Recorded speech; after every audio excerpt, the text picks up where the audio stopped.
Hello dear students, welcome to inside botany. मैं doctor Deepmala Singh और आज हम लोग प्लांट पैथोलॉजी सीरीज़ के दूसरे वीडियो में हैं, जिसमें हम डिज़ीज़ कंट्रोल के बारे में बात करेंगे।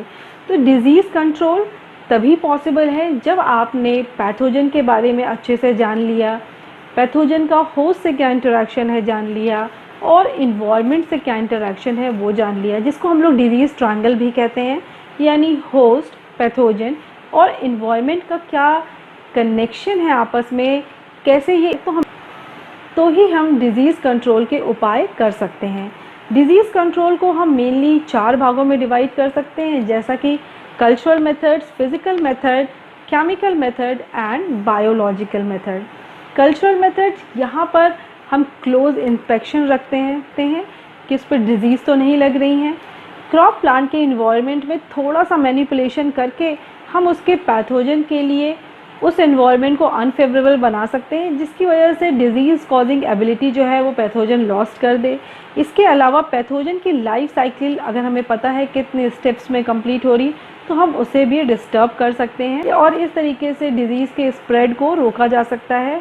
फिज़िकल मेथड में एक्चुअली हम डेवलप करते हैं रेजिस्टेंट वैरायटी ऑफ प्लांट्स, यानी कि हम यहाँ जीनोटाइप में ऑल्टरेशन कर रहे हैं। ये जीनोटाइप में ऑल्टरेशन कैसे होता है, इसके बारे में हम बायोटेक्नोलॉजी वाले वीडियो में ऑलरेडी बात कर चुके हैं कि कैसे ट्रांसजेनिक प्लांट बनाए जाते हैं, कैसे उनकी रेजिस्टेंस पावर बढ़ाई जाती है। तो जीनोटाइप में थोड़ा सा ऑल्टरेशन करके हम प्लांट को रेजिस्टेंट बना सकते हैं। केमिकल मेथड्स की बात करें तो आप सब जानते हैं ये बहुत फेमस है, जिसमें हम तरह तरह के फंजीसाइड, पेस्टिसाइड्स, इंसेक्टिसाइड्स, हर्बिसाइड्स को यूज़ करते हैं डिज़ीज़ को कंट्रोल करने के लिए। पर साथ में आपको ये भी पता है कि ये केमिकल कंट्रोल का जो मेथड है ये थोड़ा हार्मफुल भी है, क्योंकि ये केमिकल बायोमैग्नीफिकेशन के द्वारा हमारे शरीर तक पहुँच जाते हैं और जो हमारे लिए हानिकारक हो सकते हैं, या हम कह सकते हैं कि एनिमल और ह्यूमंस के लिए कई तरह की नई बीमारियों का कारण बन सकते हैं। इसीलिए आपको पता है बहुत सारे पेस्टिसाइड्स पे सरकार द्वारा रोक भी लगा दी गई है, ताकि इन्वायरमेंट और ह्यूमंस को होने वाले नुकसान को रोका जा सके। इसके बाद हम बात करेंगे बायोलॉजिकल मेथड्स की, जो सबसे यूज़फुल मेथड है और कह सकते हैं बहुत ही सेफ़र मेथड है। यहाँ पर हम हाइपर पैरासिटिज्म का यूज़ कर सकते हैं। हाइपर पैरासाइट मतलब पैरासाइट ओवर पैरासाइट। तो जो पैथोजन है उसका कौन सा पैरासाइट है, हम उसको आइडेंटिफाई करके उस पैथोजन के ऊपर उसे डाल सकते हैं, जिससे कि हमारा जो क्रॉप प्लांट है वो सर्वाइव कर सके, वो बच सके। ये एक तरह का प्रे प्रीडेटर रिलेशनशिप है, जिसकी वजह से हम डिज़ीज़ को कंट्रोल कर सकते हैं। इसके अलावा हम एक अल्टरनेट होस्ट प्रोवाइड करके तो बायोलॉजिकल एजेंट्स की वजह से भी हम डिज़ीज़ को कंट्रोल कर सकते हैं। इसके बाद बात आती है इंटीग्रेटेड डिज़ीज़ मैनेजमेंट की, जो आजकल ज़्यादा चलन में है। तो ये एक्चुअली क्या है, आईडीएम कोई दूसरी चीज़ नहीं है, बल्कि ये एक आइडियल कॉम्बिनेशन है इन्हीं सब मेथड्स का। यानी जब जो ज़रूरत हो तब उस मेथड को अप्लाई करना। ये केमिकल मेथड्स को मिनिमाइज़ भी करता है, लेकिन ज़रूरत पड़ने पर उसे अप्लाई भी करता है। तो हम कह सकते हैं कि एक सस्टेनेबल एग्रीकल्चर के लिए हमें आईडीएम का सहारा लेना चाहिए। तो आईडीएम का जो मेन एम है वो सबसे पहले तो डिज़ीज़ को कंट्रोल करना है, लेकिन हम इस कंट्रोल के मेथड से इन्वायरमेंट को नुकसान ना पहुंचाएं, इसका भी हमें इसमें ध्यान रखना होता है। साथ ही इसका एम ये भी है कि ये इकोनॉमिक लॉस को मिनिमाइज़ कर सके और पोटेंशियल क्रॉप का सर्वाइवल रेट बढ़ा सके। और जो मेन फोकस है आईडीएम का वो है कि होस्ट को रेजिस्टेंस पावर ज़्यादा से ज़्यादा मिल सके। तो आईडीएम को लागू करने के लिए हमें कंप्लीट नॉलेज होनी चाहिए क्रॉपिंग ईयर की, क्रॉपिंग सिस्टम की और पैथोजन की, और हमारे जो क्रॉप प्लांट है उसके बारे में, उनके इन्वायरमेंटल कंडीशंस के बारे में भी हमें पता होना चाहिए। और इसके लिए बहुत ही एक्सटेंसिव रिसर्च की ज़रूरत है, जो इंटरडिसिप्लिनरी रिसर्च से ही पॉसिबल है। तो आईडीएम को हम कह सकते हैं कि इसे हम 3 कंपोनेंट्स में डिवाइड कर सकते हैं for the study: strategic preventive measures, tactical preventive measures and actual control measures. तो स्ट्रैटेजिक प्रिवेंटिव मेजर की अगर हम बात करें तो जैसा नाम ही सजेस्ट कर रहा है, यहाँ हम प्रिवेंशन की बात कर रहे हैं। Prevention is better than cure, ये हम सब जानते हैं। तो हम चाह रहे हैं कि डिज़ीज़ आने ही ना पाए।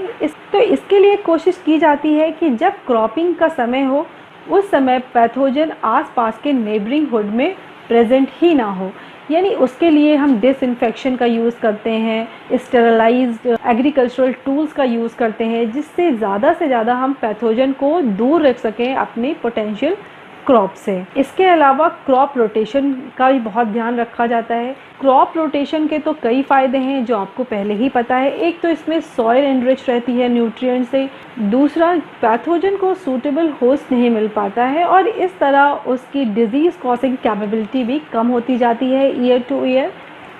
इसके अलावा सॉइल बॉर्न डिजीज़ को मेंटेन करने के लिए हम सॉइल के एरेशन का पूरा ध्यान रखते हैं। क्रॉपिंग बेड्स बनाने से पहले, जैसे आपको पता ही है, टिलेज यानी कि उसको प्लाउ करना, क्रॉपिंग बेड्स को एक तरह का यह मैनुअल क्लियरिंग है लैंड का, यानी preparation of land for agriculture. Soil की प्रॉपर एरेशन, उसके टेक्सचर को ध्यान में यहाँ रखा जाता है। इसके बाद बात आती है टैक्टिकल प्रिवेंटिव मेज़र की। यहाँ पर हम सबसे पहले बात करते हैं रेजिस्टेंट वैरायटी की यूज़ की। तो अगर आपके पास प्लांट की रेजिस्टेंट वैरायटी है तो आपको पैथोजन का ख़तरा वैसे ही नहीं होगा। उसके बाद हम बात करते हैं कि प्लांट लगाने से पहले हम क्रॉप रेसिड्यूज़ को ध्यान में रखते हैं, यानी लास्ट जो क्रॉप है उसका यहाँ पर रेसिड्यू ना रहे, उस रेसिड्यू को निकालना ज़रूरी है, जिससे कि जो पैथोजन वो रेसिड्यू कैरी कर रहे हैं वो आगे कैरी फॉरवर्ड ना हो जाएं। क्रॉप रेसिड्यू का हम बायोलॉजिकल ट्रीटमेंट भी कर सकते हैं जिसकी वजह से भी पैथोजन को रिमूव किया जा सकेगा। यहाँ हमें बीजों का चुनाव जो करना है वो बहुत ध्यान रखना है, यानी हेल्दी और हाइब्रिड वैरायटी को हम यूज़ कर सकते हैं जिसके लिए पैथोजन खुद रेडी नहीं है। इसके अलावा जो हमारी क्रॉप्स हैं उसके सोइंग टाइम में, यानी उसको लगाने के समय में हम थोड़ा थोड़ा ऑल्टरेशन कर सकते हैं। इससे भी पैथोजन को फेवरेबल कंडीशंस नहीं मिल पाएंगी और वो खुद ब खुद जर्मिनेट नहीं कर पाएगा या सर्वाइव नहीं कर पाएगा। इसके बाद थर्ड जो है वो है एक्चुअल डिजीज़ कंट्रोल, यानी जब हमने सारे प्रिवेंटिव मेजर्स अपना लिए हैं उसके बाद भी अगर डिज़ीज़ आ जाती है तो हम डिज़ीज़ का कंट्रोल करने की बात करते हैं। और इसमें हम वो सारे मेथड्स जो मैंने आपको पहले बताए, कल्चरल, फिज़िकल, केमिकल और बायोलॉजिकल, सभी को इस्तेमाल करते हैं, लेकिन जितनी ज़रूरत हो उतनी, हमारे इन्वायरमेंट को किसी भी तरह का नुकसान नहीं पहुँचे। सीड्स का वार्म वाटर ट्रीटमेंट किया जाता है जिससे कि उस पर अगर पैथोजन कोई अप्लाइड है तो उसे हम हटा सकें। स्टरलाइजेशन एग्रीकल्चरल इक्विपमेंट्स का किया जा सकता है to avoid any type of infection. इसके अलावा एंटागोनिस्ट का यूज़ किया जाता है। एंटागोनिस्ट ये पैथोजन के एनिमीज़ को सेलेक्ट करके और उनके यूज़ की बात है जिससे पैथोजन की ग्रोथ खुद ब खुद कंट्रोल हो जाए, जैसा हमने अभी पहले बात की थी हाइपर पैरासिटिज्म की। इसके अलावा हम बायोकोट्स का यूज़ करते हैं। बायोकोट एक तरह के नॉन पैरासिटिक स्पीसीज़ होती है, सेम जीनस की या वैरायटी होती है जो सेम जीनस के अंदर आती है।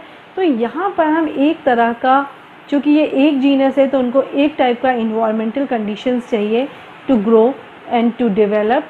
तो यहाँ पर एक तरह का कंपटीशन अराइज हो जाता है दोनों स्पीसीज़ के बीच में, जो हमारे क्रॉप के लिए फ़ायदेमंद है, क्योंकि अगर नॉन पैरासिटिक स्पीसीज़ का इन्फेक्शन ज़्यादा हो जाता है तो पैरासिटिक इन्फेक्शन के लिए जगह ही नहीं बच रही है, और नॉन पैरासिटिक है तो हमारे प्लांट को भी कोई नुकसान नहीं पहुँचेगा। तो हमारा जो इकोनॉमिक लॉस था वो बहुत मिनिमाइज़ हो जाएगा, और वो भी बहुत ईजी रेट्स पे। जैसा कि हम लोग फिजेरियम के केस में देखते हैं, फिजेरियम जो soil born disease, wilting disease cause करता है, तो यहाँ पर हम फिजेरियम फ्लोरेसेंस को यूज़ करते हैं एज अ बायोकोट। तो ये बायो कवरिंग करता है जिसकी वजह से दोनों फिजेरियम की स्पीसीज़ में एक कंपटीशन अराइज हो जाता है जो हमारे क्रॉप प्लांट के लिए फ़ायदेमंद है। इंटीग्रेटेड डिजीज़ मैनेजमेंट की बात की, जो कि एक ग्रीनर और सेफर वे है to control the disease and for a sustainable agriculture. तो आज के लिए बस इतना ही। नए वीडियो में हम नए टॉपिक के साथ मिलेंगे। Follow me on Instagram for latest update. Till then take care, bye bye.